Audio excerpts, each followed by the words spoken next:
गांधी। 8 अगस्त 1942 मुंबई के ग्वालियर मैदान से सभी हिंदुस्तान के लोगों को अंग्रेज चले जाओ आंदोलन का नारा देते हुए कहता हूँ, करेंगे या मरेंगे। मुंबई गोवलिया मैदानावर गांधीजींनी चले जाओचा नारा दिला आहे। आता करेंगे या मरेंगे। स्वातंत्र्य घेतल्याशिवाय माघार नाही। पंजाब प्रांतात तरुण पिढीचा इंग्रजांच्या विरुद्ध उद्रेक झाला आहे। भगतसिंग, राजगुरू, सुखदेव यांसारखे तरुण देशासाठी प्राण द्यायला तयार झाले। हा तरुणांचा लढा आपण या शिवरायांच्या भूमीतही जगत ठेवला पाहिजे। यासाठी मी आज तरुणांना आवाहन करतो, स्वातंत्र्य लढ्यात सामील व्हा। होय भाऊसाहेब, आपण या लढ्यात रायगड, माणिवली, माथेरान, कर्जत व परिसरातील तरुणांना एकत्र करून इंग्रजांच्या विरुद्ध लढा दिला।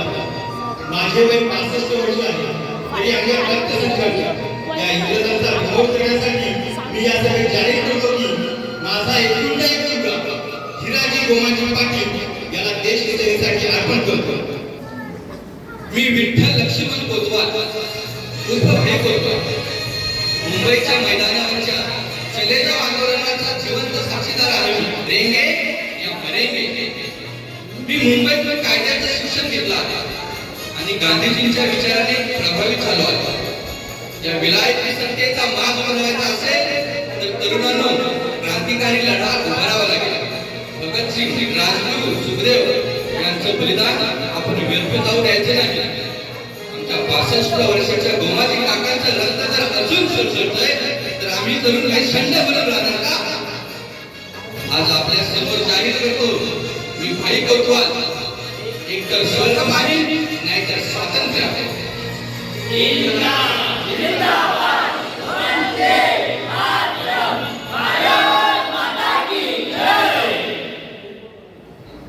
स्वातंत्र्याचा अंगार तरुणांपासून शेतकरी, कामगार, कष्टकरी सर्वांच्या नशानशात गेला। शिवरायांनी सह्याद्रीच्या डोंगर पर्वत रांगांमध्ये पराक्रम घडवला। तोच पराक्रम पुन्हा एकदा दाखवण्याची वेळ आली आहे। गावागावातून आंदोलन तयार होत आहे।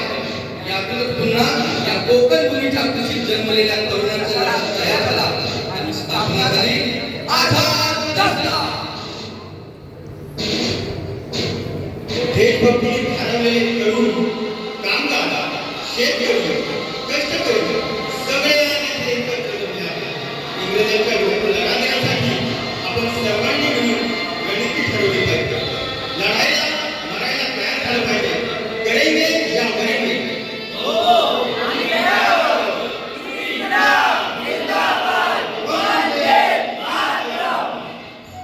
सर्व सहकार्यांचा मला अभिमान वाटतो। तुम्ही या देशासाठी आपल्या प्राणाची आहुती द्यायला तयार झाला, पण यासाठी आपल्याला रणनीती ठरवावी लागेल। मी आपल्या समोर घोषणा करतोय, आपण या इंग्रजी जुलमी सत्तेच्या विरुद्ध लढण्यासाठी एक लढा तयार करतोय।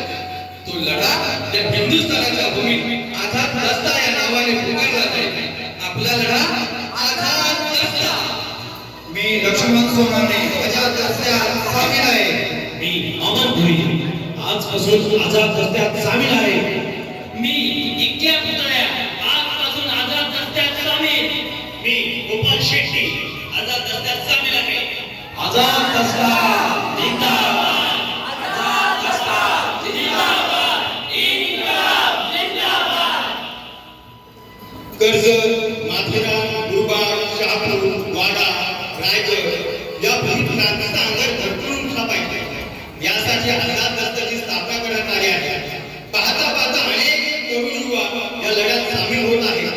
जीवाची पर्वा न करता मर मिटे दिए बसंती चोला भयंकर आमच्या या मायभूमीचे सूत्र आता तयार झाले आहे। मेरा रंग दे बसंती चोला, मेरा रंग दे बसंती चोला, मेरा रंग दे बसंती चोला, मेरा रंग दे बसंती चोला। ओ माझी रंग दे, ओ माझी रंग दे, मेरा रंग दे बसंती चोला, मेरा रंग दे बसंती चोला, मेरा रंग दे बसंती चोला, मेरा रंग दे बसंती चोला, माय रंग दे बसंती चोला।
करण्यासाठी आपण काय काय केलं पाहिजे यावर आपण सर्वांनी सूचना कराव्या अशी मी विनंती करतो. मुंबई हे इंग्रजांचे आर्थिक केंद्र बनले आहे. या मुंबईला वीज पुरवठा करणाऱ्या वाहिन्या आपल्या कर्जत अमरनाथ मधून जातात.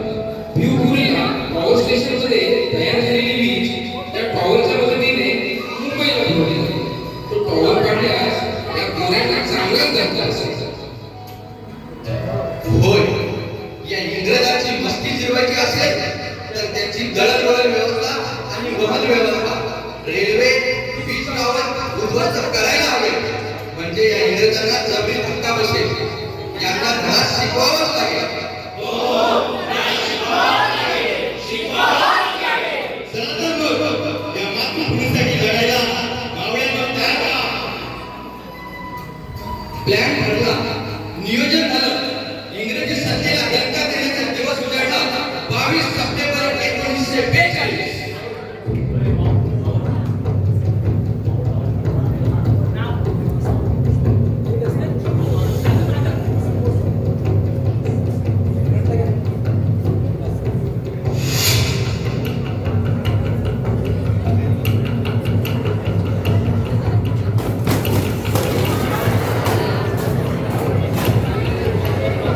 वांगणीजवळील डोने येथे टॉवर बांधण्याचा प्लॅन तयार झाला. नेरळ भागातील भगत भास्कर, गौर कामत, हरी देशमुख, भास्कर तांबट अशा 20 ते 25 सहकाऱ्यांसोबत दिवसा टॉवर बांधण्याची योजना अंमलात आणली आणि इंग्रजी सत्तेला पहिला दर्जा दिला.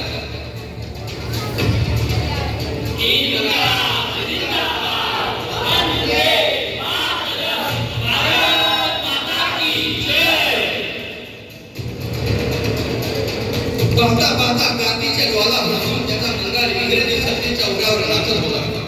गोरे धमकावले, चाळपोळ केली, कचेऱ्या पेटवल्या, टॉवर पाडले, रेल्वे उद्ध्वस्त केली. तसेच सरकारी गोदामे उघडून धान्य गरिबांना वाटले जाऊ लागले. इलायची उद्योग बंद पाडले. एकूण 11 टॉवर उद्ध्वस्त केले. हाहाकार माजला. इंग्रजांना पळत उठून सोडलं होतं. आणि मग अशा आंदोलकांना समजण्यासाठी नेशनल आंदोलन करण्यासाठी कोऱ्या टाकळीचा गरजनकार याची नेमणूक करण्यात आली. तो होता जनरल हॉल.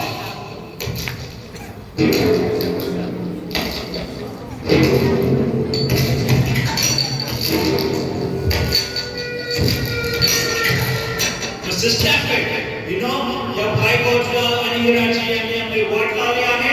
मला वरून प्रेशर दिलं जात आहे. मी यांना सोडणार नाही.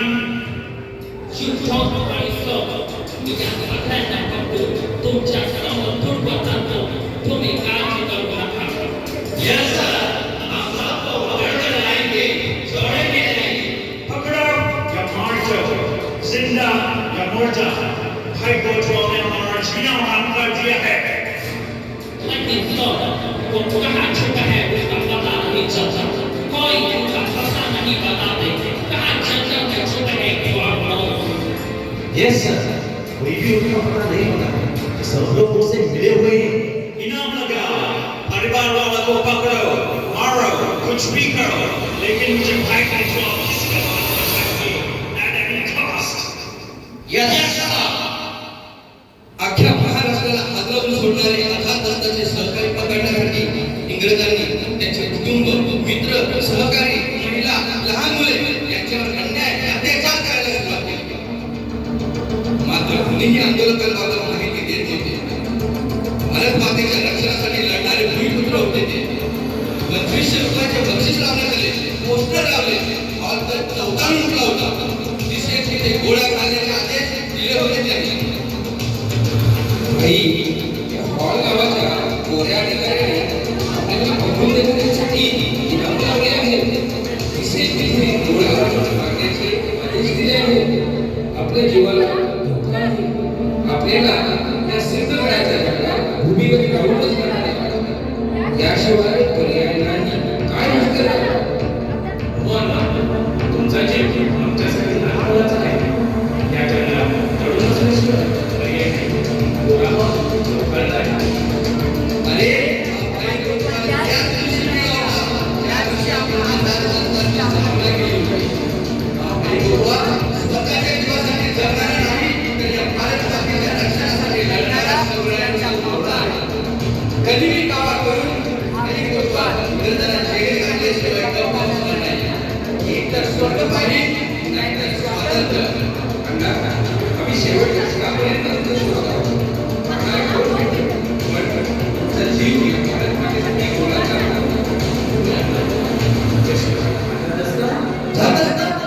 माझ्यासाठी किती मेले गेले तरी या कोकण भूमीत हजारो हे कोतवाल रस्ता चालवायला तयार होते. आपलं बलिदान हे त्यांच्यासाठी वारसा आहे. या सह्याद्रीच्या कुशीत क्रांतीवीरांना ऊब मिळते. आझाद रस्ता जिंदाबाद, आझाद रस्ता जिंदाबाद, आझाद रस्ता जिंदाबाद. अतोनात प्रयत्न करूनही गोऱ्यांना भाई कोतवाल आणि सहकारी यांना पकडण्यात यश येत होतं. भूमिगतांचा लढा अधिक तीव्र होत चालला होता. आता हा गोरा वाल मात्र लाल झाला होता. इंग्रजी यंत्रणा, इंग्रजी कचेऱ्या टार्गेट केल्या जात होत्या. लढा कायम राहा याचा साक्षीदार हा सिद्धगड होता. हिराजी, लढा कायम आहे, परंतु आता लढण्यासाठी लागणारे रसद अपुरी पडायला लागले आहे. आपल्याला गडावरून खाली उतरावं लागेल. नाही अण्णा, धोका आहे. आपल्याला भूमिगतावरून लढा देण्याची दुसरा पर्याय नाही. हॉल सुनाने भेटले तो आपल्याला सोडणार नाही. होय अण्णा, गडावर चढतानाही धोकादायक आहे. पण आमच्याकडे उपाय आहे. आपल्याला नेहमीच मदत करणारे अनेक जमीनदार उद्योगपती आहेत. आपण पुन्हा त्यांच्याकडून मदत मागूया. तसं मदत मिळवूया. हाही पर्याय योग्य वाटतो. आपण कोकण भूमीचे पुत्र आहोत. आपल्याला या लढ्यासाठी अप्रत्यक्षपणे मदत करणारे स्थानिक जमीनदार, उद्योगपती नेहमीच आपल्या सोबत आहेत. ते सदैव आपल्याला मदत करत आहेत. हिराजी, पत्र बनवा. हो, मी लगेच तसं पत्र बनवतो. ठरल्याप्रमाणे पत्र लिहून ते आदिवासी बांधवांच्या मदतीने स्थानिक जमीनदार व उद्योगपती यांच्याकडे पाठवण्यात आले. या लढ्यात जंगलात राहणाऱ्या आदिवासी समाजाने अर्थात रस्त्याच्या लढ्याला खूप मदत केली होती. पण डाव भरला. लालसेची भूक स्थानिक जमीनदाराला लागली आणि गद्दारीची भाव पुन्हा या भूमीचा माध्यम आला. जमीनदार गद्दार झाला. इनाम मिळेल म्हणून ते पत्र इंग्रजांकडे सुपूर्द केले आणि डाव लावला. साहेब, मला इनाम मिळेल ना? जरूर मिळेल. तुम्ही आमचं खूप मोठं काम केलंय. तुम्हाला इनाम मिळेल. तर सिद्ध करा आहेत काय? चला, तुम्हाला आमच्या सोबत यावं लागेल जमीनदार. मी तयार आहे, पण तेवढं मात्र इनाम. नियतीने धक्का दिला. फिरंजीने दगा दिला. पहाटेच्या वेळी गोरे सैनिक आधुनिक नाम केल्याचा धक्का घेऊन खाव, साखर आणि इतर शिपाई त्या गद्दारांसह सिद्धगडावर पोहोचले.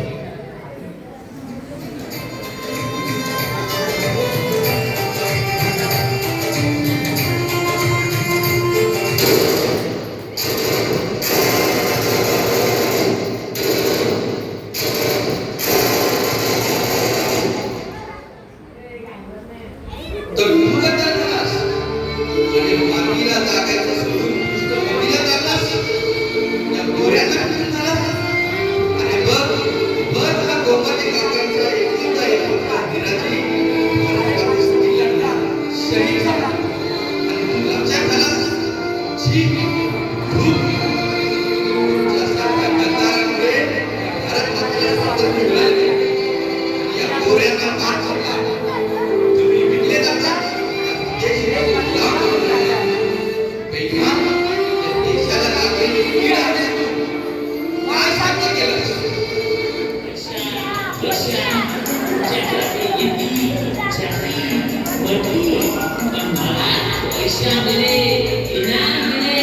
पैशाने मी मोठा भगवान होणार. लोकांच्या जंगलाच्या आयुष्याची शोध करती, पण विसरून जाईल. माझा पैसा संपत्ती मला अजरामर करेल. लोक सगळं विसरून जातील, पण पैशाला किंमत नाही. तुमच्यासारखे मातृभूमीसाठी बलिदान करणाऱ्यांना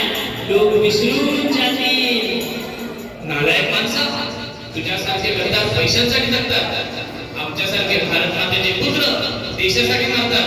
हा फरक आहे.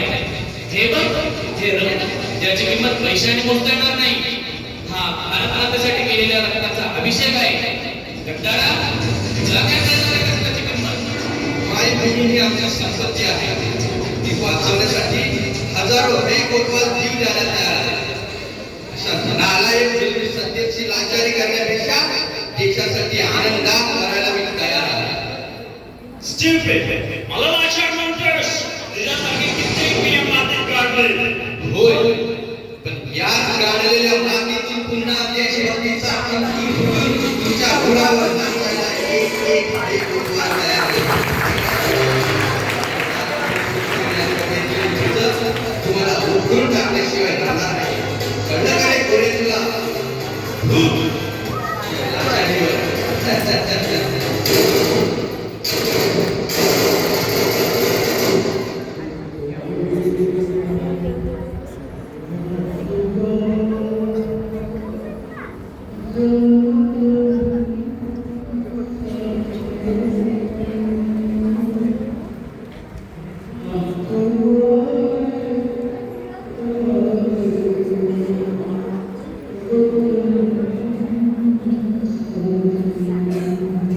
अखेर जुलमी गोऱ्यांनी आझाद रक्ताच्या क्रांतीवीरांना गोळ्यात घेऊन मारले.